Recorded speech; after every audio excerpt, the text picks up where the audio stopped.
Bismillahirrahmanirrahim. Assalamualaikum warahmatullahi wabarakatuh. Nama saya Aiman Arada bin Rosmadi.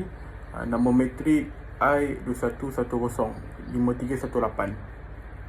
Hari ini saya akan mengolahkan sebuah buku yang saya baca, dan buku ini amat menarik untuk bacaan umum. Buku ini juga mengandungi pelbagai nilai murni serta pengajaran yang berguna untuk semua. Buku ini yang saya baca bertajuk Rahsia Pengutip Sampah Sampai Jadi Jutawan, iaitu inilah buku dia. Buku ini diterbitkan oleh Muhammad Azlan Al-Amin. Beliau dilahirkan pada 23 September bersamaan 1987 dan mempunyai 21 adik-beradik, seayah dan seibu. Namun 5 orang daripadanya meninggal sewaktu kecil.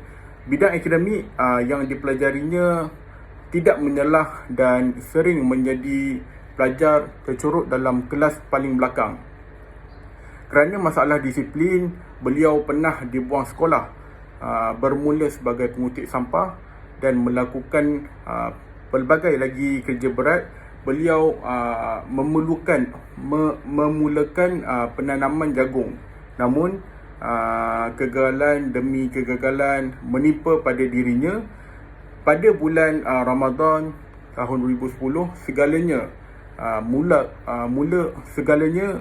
berubah apabila beliau menjadi ejen jualan tanah lot. Sehari sebelum menjadi ejen hartanah, beliau ada wang sebanyak RM1.30 sekadar cukup untuk beliau membeli sebotol air dan sekeping roti sebagai juadah berbuka. Fikirannya buntu dan bingung memikirkan hendak ke mana hala hidup selepas itu.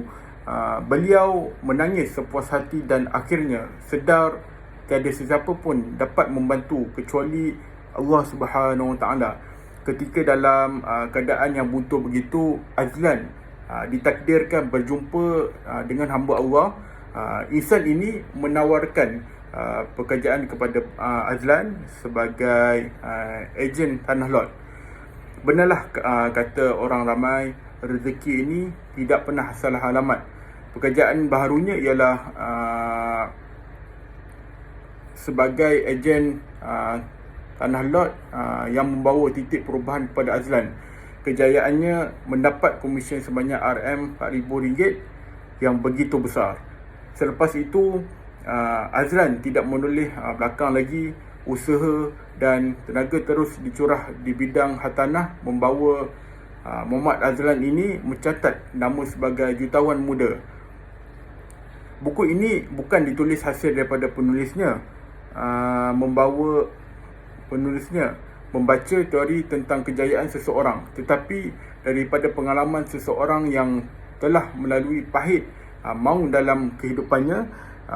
Bukti hidup dan lambang kejayaan itu ada pada beliau, iaitu pemuda berusia 33 tahun yang berjuang dari lembah kesukaran dan berjaya mendaki ke puncak kejayaan. Insan ini yang suatu ketika dahulu lahir di lantai kemiskinan, pernah dibuang sekolah, dibuli, dikeji dan gagal dalam bidang pelajaran dan pelbagai pekerjaan, tetapi akhirnya beliau mampu bergelar jutawan pada usia yang masih muda. Daripada kedudukan paling bawah, iaitu menjadi seorang pengutip sampah, kejayaannya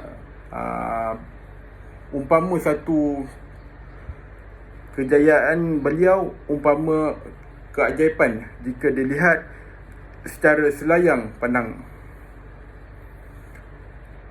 Buku ini juga bukan hanya berkisah tentang perasaan, namun jua syarat dan panduan dan perancangan untuk mengukir kejayaan. Ini menjadikan buku Rahsia Pengutip Sampai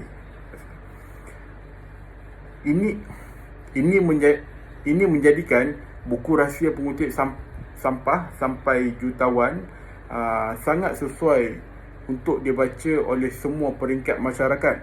tanpa mengira usia, pangkat, bangsa dan harta. Membaca adalah ladang ilmu dan kita mengikat ilmu dengan mengamalkannya. Ilmu itu sendiri bermaksud ketibaan makna pada hati, lalu menyerlahkan rasa dan menggerakkan upaya untuk bertindak. Buku ini juga bukan semata-mata tentang untuk beliau, tetapi tentang prinsip, keyakinan, visi dan misi untuk kita semua. Ada cerita kita dalam ceritanya, iaitu cerita tentang sebuah perjuangan untuk menggapai impian. Ada cerita kita dalam ceritanya, iaitu cerita tentang sebuah perjuangan untuk menggapai impian tertinggi dalam matlamat hidup kita. Beliau merupakan seorang yang taat akan perintah Allah Subhanahu Wa Taala. Beliau juga sentiasa mengikuti segala ajaran dan sunnah yang telah ditetapkan di dalam Islam. Biarpun bergelar jutawan pada usia muda, kehidupan beliau cukup ringkas, tidak bersalut kemewahan. Akhir sekali daripada saya, dunia ini hanya sementara, akhirat selamanya. Jadi kita perlu seimbangkan perkara di dunia dan akhirat.